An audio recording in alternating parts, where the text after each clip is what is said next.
Now, I may not understand all the reasoning behind God's choice to use this little nation of Israel, but Israel, as you often say, Jimmy, is special to God by covenant. That's right. He's just made a covenant. That's right. And whether I understand it or not is immaterial and irrelevant.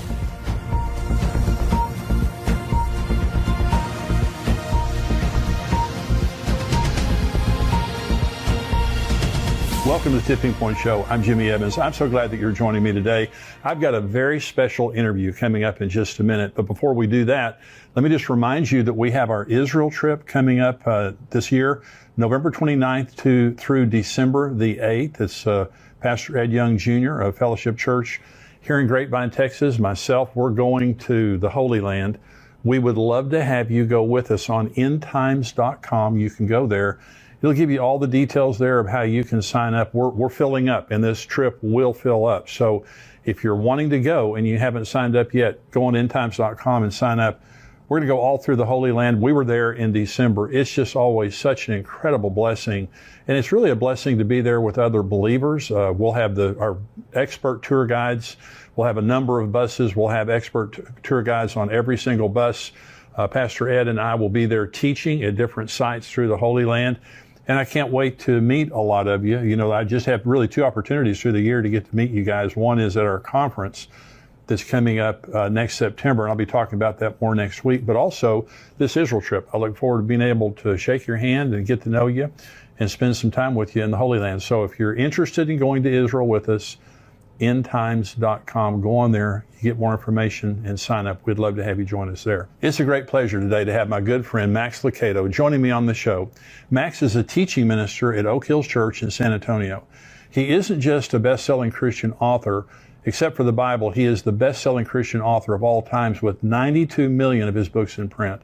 I know most of you watching and listening right now have been blessed by Max's books and ministry.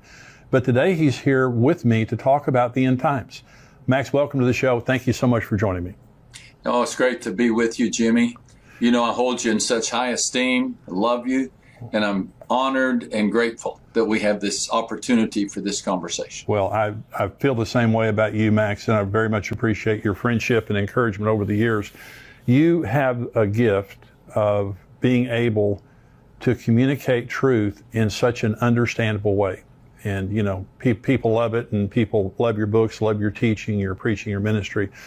But you've had a journey that we've talked about concerning the end times. You had a certain view that we call amillennialism, and we talk about it here on endtimes.com.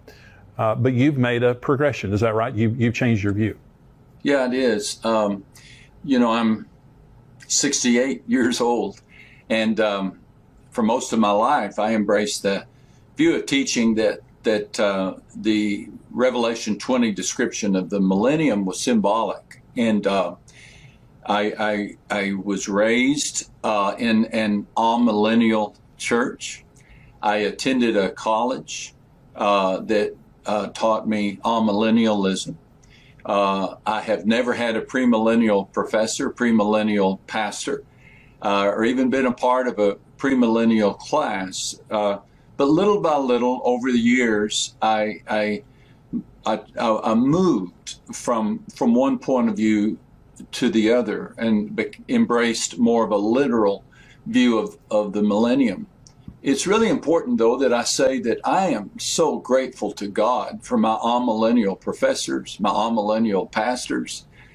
They taught me about Jesus. They taught me to love Scripture.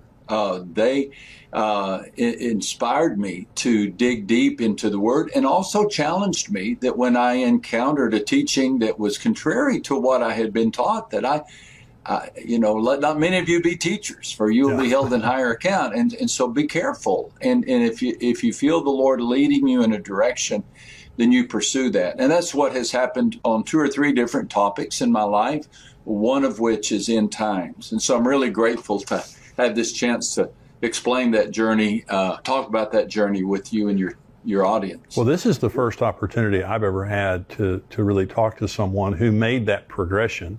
Mm-hmm. It seems like in so many cases, people get kind of, stuck in their position and they're not willing to change like you did, which, you know, I have such a great respect for you just in your ministry in general, but being able to say, hey, I can't really support this position that I was raised with. You know, biblically, I honor my past and my tradition and the people who, you know, were there, but I'm gonna make this progression over here. Let's talk about just kind of defining terms here for just a minute. Define amillennialism. What you mean when you say that? Amillennialists look at the description of the 1,000-year reign of Christ as portrayed in Revelation chapter 20 as a time in which we're living now. Right. That Christ is reigning now. That we are experiencing the millennium currently, that we're in that golden age right now.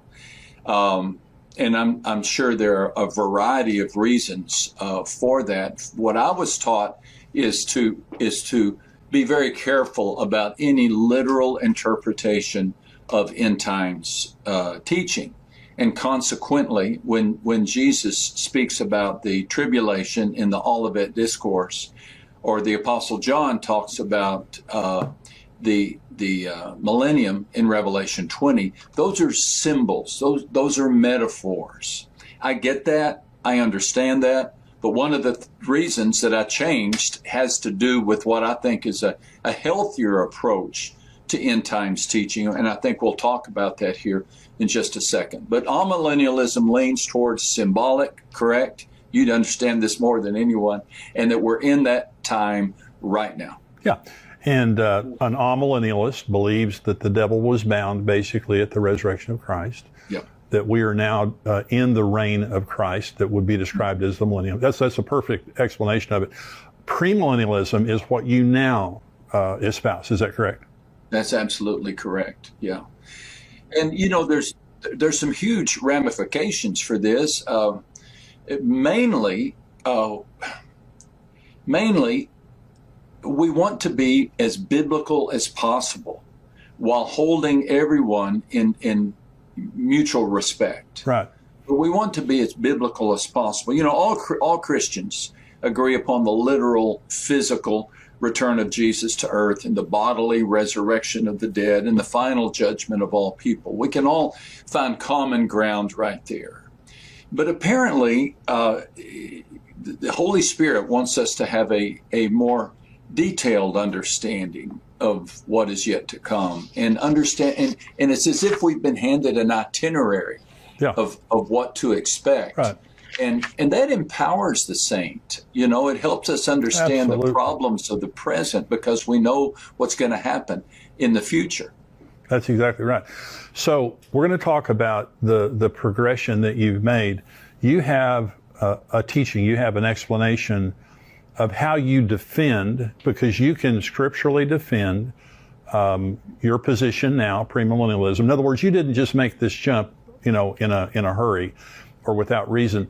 And I just want to say to all of our viewers, everyone watching this right now or listening, this is excellent. This is the best explanation I've ever heard of premillennialism and how you can defend this, because there are people, and you know, because I love what you're saying about unity, Max, and about honor, because we just don't divide over eschatology.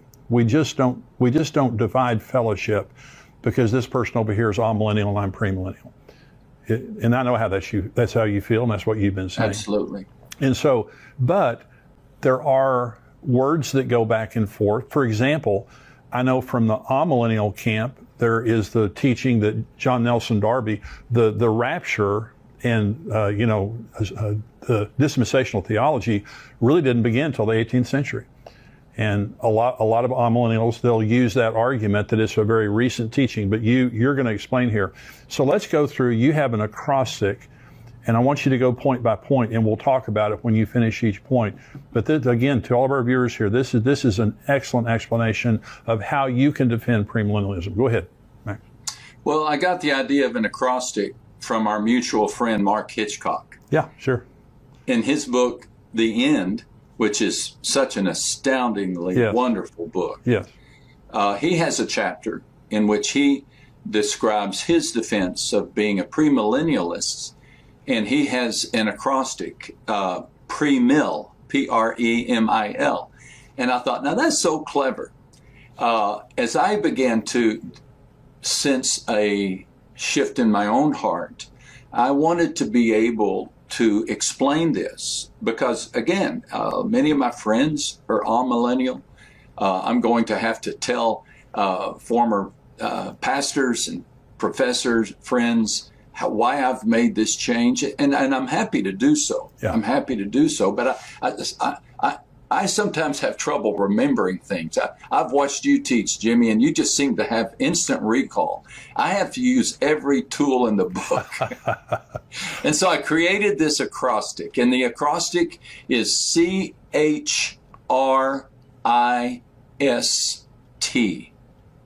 And these are the reasons that I believe that it's more biblical to embrace a literal reign of Christ on earth. And again, this is essential because if there's going to be a reign of Christ on earth, that's going to impact my view of the rapture. That's right. It's going to impact my view of the tribulation. It's going to impact my view of how many judgments there are. Is there a Bema Seat judgment and Great White Throne judgment, or is there just one judgment? Yeah. And so these are important conversations. I was explaining it the other day like this, and I think it helped. Imagine that you inherit a garden, and that garden has a beautiful fountain in it. And you have to decide if you think that fountain was supposed to be there or if you can remove it. Well, the millennium is kind of like that. You have to decide if the teaching on the millennium is supposed to be there or if you have the liberty to remove it. And how you respond will dictate the way you treat the rest of the garden. Does that make sense? That makes total sense. And, and again, when you start teaching on this acrostic here in just a minute, it's going to make perfect sense. But when you remove the millennium from your end times theology, you've got some major scriptural problems. You do. And this is what you're going to talk about. So go ahead. Yeah. Okay. So CHRIST. Thank you again for letting me talk about this. C reminds me of the phrase covenants yet unfulfilled. I believe that covenants govern end times. That covenant, God has made promises, specific promises, and that the place for me as I began studying end times is not so much in the prophecies, but in the covenants. That God has made some promises, and He is a covenant-keeping God, and He has to fulfill these. And so the only way that these covenants can be fulfilled is in a literal reign of Christ. Let me just give you 2 or 3 examples. Now, we could talk the whole time about just this covenant, but the earliest covenant is Genesis 1:28. Be fruitful and multiply, fill the earth and subdue it. And then Adam and Eve are told to have dominion over the fish of the sea, over the birds of the air, over the cattle, over the earth, and every creeping thing that creeps on the earth. Now, we know what happened. God gave this instruction to Adam and Eve to rule over and to subdue creation. And this creation is on the earth, yeah, not in heaven. Adam was created to oversee it, but he didn't. With temptation came the rebellion and the fall and the curse. Consequently, humanity has fallen away from its intended position to oversee the earth. I don't know anybody who's commanding beluga whales these days. So what does God do about this covenant? Does He just say, oh, they messed up, so I'm changing my plan? I don't think so. I think the gifts and calling of God are irrevocable. In our lives, we have to change horses in the middle of the stream, but God doesn't. God doesn't. And the way this covenant will be fulfilled, or one way it'll be fulfilled, is a time in which we will reign with Him. As 2 Timothy 2:12 says, we will reign with Him. A fulfilled covenant demands that there be a time in which we reign with Christ on the earth, and we subdue creation. We don't oppress creation, but we oversee creation. That's just one example of a covenant yet unfilled. Then the other covenant that's especially important, although I have about 4 or 5 here, but the other covenant is the promise of God to Abraham about Israel. Blessings to Abraham for his life, the blessing of many descendants for Abraham, and then most of all, the guarantee of a specific piece of land forever. Genesis 15 and verse 18. God said, to your descendants, I will give this land. Now, this land includes modern-day Israel, plus parts of Egypt and Syria and Lebanon and Iraq. This covenant has yet to be fulfilled. Yeah. It's yet to be fulfilled. Now, if God doesn't keep his promise to Israel, how do I know he'll keep his promise to me? That's right. So this is a high-stakes question. Now, I may not understand all the reasoning behind God's choice to use this little nation of Israel, but Israel, as you often say, Jimmy, is special to God by covenant. That's right. He's just made a covenant. That's right. And whether I understand it or not is immaterial and irrelevant. But God has made this covenant. He's a covenant-keeping God. So a millennium allows for this covenant to be fulfilled. A millennium, a 1,000-year reign in which Christ reigns on the earth, in which he gifts Israel with this promised property, allows for that. The amillennial position says, well, that's all symbolic. God didn't really make that promise, or he did make it and the people didn't fulfill it, and so God had to change his mind. I think millennialism, premillennialism, allows me to respect the covenants of God. Yes. And embrace them. And that's a huge issue, because if God can't keep his covenants to Adam and Eve, to Abraham, how do I know he can keep his covenants to save my soul? It's just so well said. So I want to ask you about Israel related to amillennialists. For example, amillennialism, replacement theology flows out of amillennialism. Would you agree with that? Yes, sir. Yeah. And so they simply believe that the church has replaced Israel, because Israel after AD 70 didn't exist until 1948. And of course now they do exist again. How does the amillennialist view what's happening right now is Israel? Do they see it as just immaterial and just kind of a lucky thing, or do they think there's anything significant to it? 1948 sure changed the game, didn't it? It sure did. Well, I mean, everything changed. I think it would have been easier to be an amillennialist before Israel was returned to their native land. That's the super sign of end times, right? I mean, absolutely. That really, and I can empathize with somebody, I don't know, 1,000 years ago, say, well, Israel could never have that property again. I could empathize and say, okay, so I will take another view. But now that Israel has been given that property, does that not encourage me?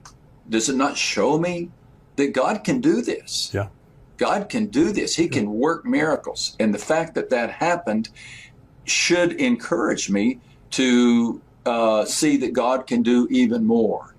But yeah, and as a minister, Jimmy, for many years, had you asked me, I would have said, well, really, we are Israel.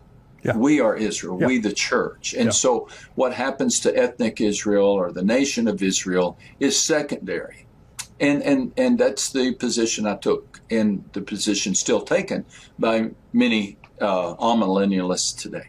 Do you think that amillennialism necessarily breeds anti-Semitism? Because I know you've never been anti-Semitic, but there are, I heard, and let me just say, I heard a very well-known leader in the Christian leader say one time that Israel is an armpit of a nation in the Middle East that means nothing.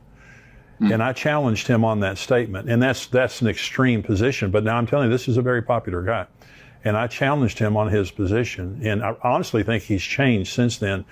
But I don't, do you see in the churches that you were raised in, the Bible college you went to, the seminary, did you experience anti-Semitism there? Not a bit. Yeah, not good. a bit. Good. Not a bit. Yeah. I guess I could envision a logical consequence of amillennialism leading to that, but I didn't experience, just the contrary. Highest respect, highest appreciation for the Jews and for what God did through them to send our Savior, to give us the Scripture, to start the church. So I didn't sniff out any Good. anti-Semitism in my teaching. Good. Okay, number 2, the H. Okay, I like this one. I mean, I like them all. I like them all, but this was really a significant game changer, and that's the history of the early church. So we're working down this acrostic: covenants, history, and then we'll look at RIST.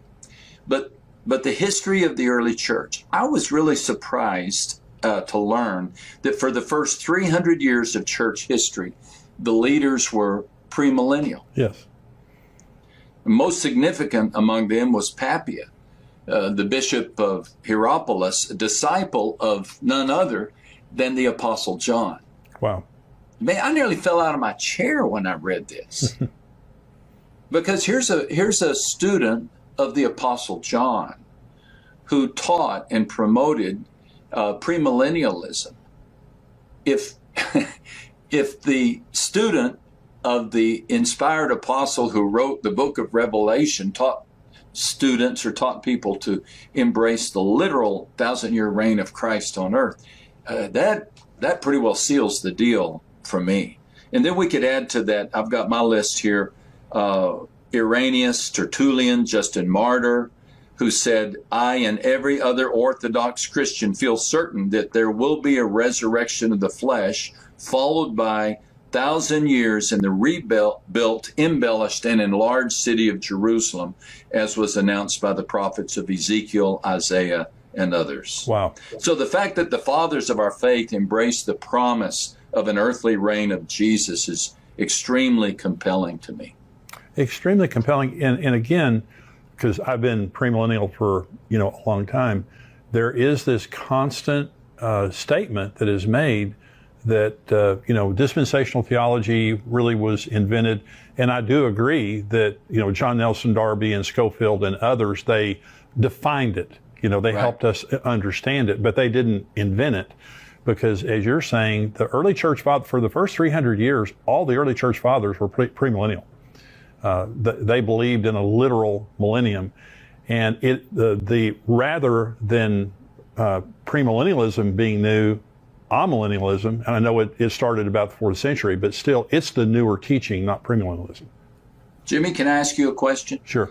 Do you have a sense for what caused amillennialism to begin, what the seeds of the teaching were? If for the first 300 years the church believed in the 1,000-year reign, was there a key teacher or a moment, or do you have a sense for that question? Yes, it was Platonic dualism. It was one of the reasons. Plato taught that everything material was evil and everything spiritual was good. This is where Docetism came from, the